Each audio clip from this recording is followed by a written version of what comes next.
Yo les Guénines, c'est l'Ermite et vous êtes bien sur la chaîne de l'Ermite légendaire. Aujourd'hui, je vais vous parler d'Invincible saison 2, épisode 2, dans la rubrique Les Parchemins de l'Ermite.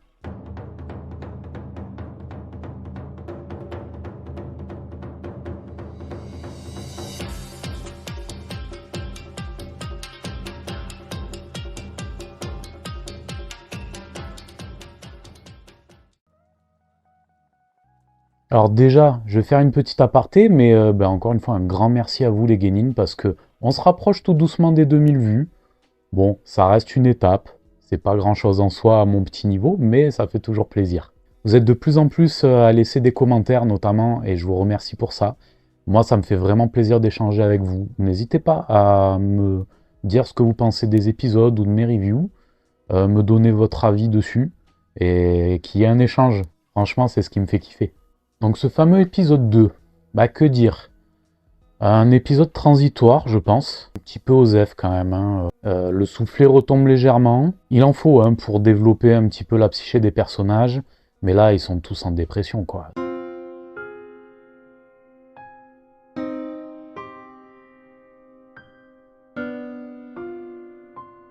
C'est Valium, Lexomil et tout ce que tu veux. Ils en peuvent plus. Ils sont tous en trouble post-traumatique, là, de la fin de la saison 1.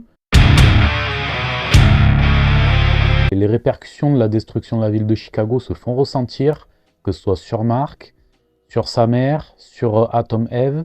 Ces trois persos que j'ai mis dans la miniature, pas par hasard, hein, sont au bout de leur life, quoi.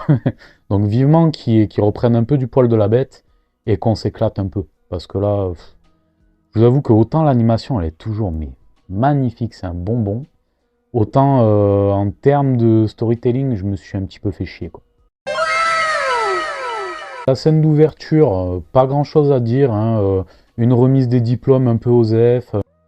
Marc qui fait des petites missions pour le compte de Cécile, le chef de l'organisation des héros, qu'il tient un petit peu en laisse, hein, parce qu'il a peur qu'il craque comme Omni-Man.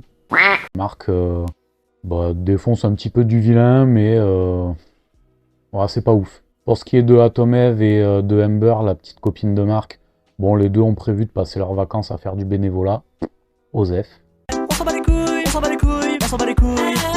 Son meilleur ami a prévu de mater de la télé-réalité, de binge-watcher pendant tout l'été. Donc ça aussi on s'en bat. On s'en bat les couilles, on s'en bat les couilles, on s'en bat les couilles. Malgré tout, après avoir enchaîné quelques missions pour le compte de Cécile, Marc nous montre enfin quelque chose d'intéressant. Il affronte, on va dire, un vilain un peu osef, hein, encore. Because I'm Batman. On va l'appeler Mystic Darkman parce que j'en ai rien à foutre en fait de son blaze. Mais voilà, une espèce de magicien là qui utilise une dimension un peu obscure. Et il y piège Marc. Et en fait, il essaye de le narguer un peu, il apparaît un coup à gauche, un coup à droite. Coucou. Et il lui dit ouais, même moi j'ose pas rester trop longtemps là parce qu'il y a des trucs un peu qui craignent. Et en fait, Marc le chope par les mains et il dit ah, tu vas faire quoi maintenant? Si tu me laisses pas sortir, en fait, même toi, ça risque de craindre pour toi, quoi. Oh bah il t'a niqué. Et il dit ouais, tu sais pas de quoi je suis capable et tout. Et on voit un petit peu son côté sombre qui ressort. Il commence un petit peu à ressembler malgré lui à son daron. À voir ce que ça va donner par la suite. Après, bon, enchaînement de trucs osef, petit rencard avec sa petite amie, petite crise existentielle avec sa mère. Sa daronne, d'ailleurs, parlons-en, elle aussi, bon, depuis que son mari lui a dit ouais, t'es un peu mon animal de compagnie. Petit poney, tu es tout gris, tout petit poney. Oh là là, elle est en craquage, elle reprend enfin le boulot parce qu'elle est agent IMO. Et en fait, on tombe sur une espèce de connard. Ah, lui, c'est level. Et au-dessus, c'est le soleil. Clairement. Bon, vraiment, faut que vous voyez ça. Enjoy. Te précipite pas. Je posais juste une question. Ah ouais? Mais moi j'ai une réponse. Il n'est pas question qu'on fasse une heure sur cette maison. Elle est dans le budget, on adore le quartier, les écoles, ça... J'en ai rien à faire, c'est trop loin du bureau. Tu veux que je rentre à la maison encore plus tard? Le quartier est très bien desservi. Bien sûr que non, mais je me disais... Oublie, ça n'arrivera pas. Quand ce sera toi qui ramèneras l'argent, là tu pourras te permettre de décider où on vit. Nani? Ensuite, on switch sur la rencontre de Marc avec la reine des Atlantes. Bon, elle aussi, on s'en balèque. C'est vraiment un ton, la meuf. Non, mais vraiment, au sens littéral. Hein. C'est un beau poissonnet. Ben, la coutume veut que, vu que Omniman a tué le roi des Atlantes, Marc est censé épouser la reine et devenir le nouveau roi des Atlantes à la place de son père qui n'est plus là. La coutume a été abolie, finalement il se retrouve à faire un duel par combat, c'est Game of Thrones le truc, et il affronte le monstre des profondeurs. Bon, rien de particulier, le seul truc notable c'est que ce monstre utilise une fréquence d'ultrasons qui affecte Marc. Et ça passe pas inaperçu aux oreilles de Cécile, qui a gardé l'enregistrement audio. Je pense que c'est clairement un foreshadowing pour combattre une future invasion des Viltrumites. Ça va être un peu le Deus Ex Machina qui va sauver la mise. Rappelez-vous de ça. Je l'ai dit et je suis sûr que ça arrivera. On passe sur Atom Eve. Bah, en fait, elle a décidé d'arrêter d'être une super-héroïne et elle veut utiliser ses pouvoirs pour aider à la reconstruction de Chicago. Bon, il se trouve qu'a priori, ce qu'elle a reconstruit, ça devait pas être aux normes parce que ça s'est cassé la gueule, je crois.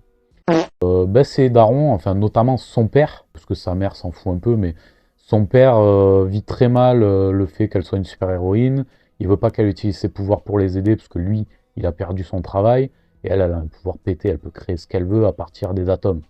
Donc elle manipule la matière, elle leur crée une corbeille de fruits, elle transforme une pomme en pomme d'or, c'est Midas la meuf. Donne-moi une pomme ou je pète un plomb, qu'on soit bien clair. Et bon, son père fait le fiero et il veut pas, il refuse. Et tout au long de l'épisode, on suit un personnage qui fait un petit peu écho à une mission que Marc a effectuée sur Mars. Il y a des Martiens, visiblement, qui sont infiltrés dans la population terrienne. Et ce Martien, bon, il est complètement pété. Il s'est infiltré à la NASA. Il pense qu'on va le tuer. Enfin, il est très space. Il n'a pas conscience des us et coutumes des mœurs des terriens. Donc, il est un peu perché. Il voit qu'il y a un Martien qui s'est intégré parmi la Ligue des Héros, et lui, il veut faire pareil.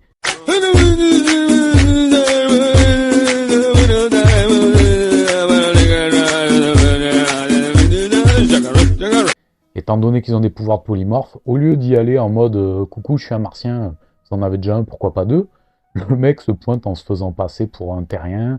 Ah non, mais la seule chose que j'ai à dire, c'est que je suis un terrien, je suis né sur Terre, je suis un terrien. Ouais, il insiste beaucoup.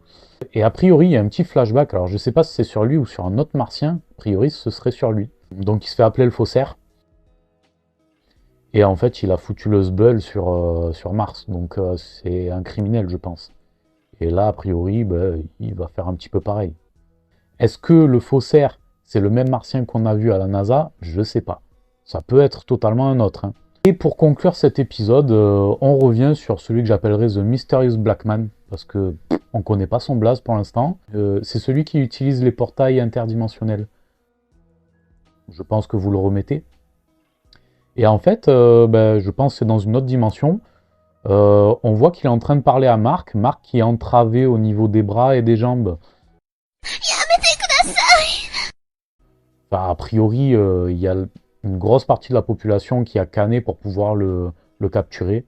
À moins que ce soit Mysterious Black Man qui l'ait capturé, hein, je sais pas, j'ai pas trop compris, c'était pas très clair. Et en fait, le mec se dit, vas-y, regarde, là, les pimpins ils sont furieux, je te laisse avec eux, tu vas t'expliquer. Mais ils vont me faire la peau, tu peux pas me laisser comme ça. Ah démerde-toi mec. Clairement, le Black Man il en a rien à foutre, il se barre. Démerde-toi mon gars, et puis voilà. Je pense que lui, il va vriller. Clairement, c'est pas un mec qui va... Je pense que ça va être le grand méchant de la saison. Le cliché du mec qui veut faire le bien, sauver l'humanité, et qui va avoir la folie des grandeurs, et qui va péter un plomb.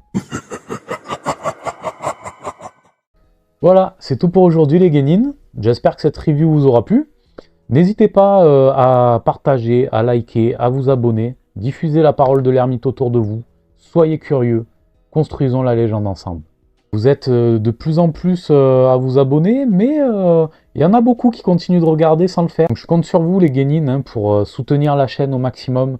Moi ça m'aide vraiment énormément, j'ai besoin de vous pour construire cette légende. Allez, à la prochaine!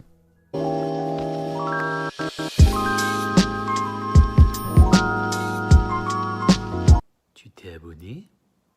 Tu t'es pas abonné? Abonne-toi!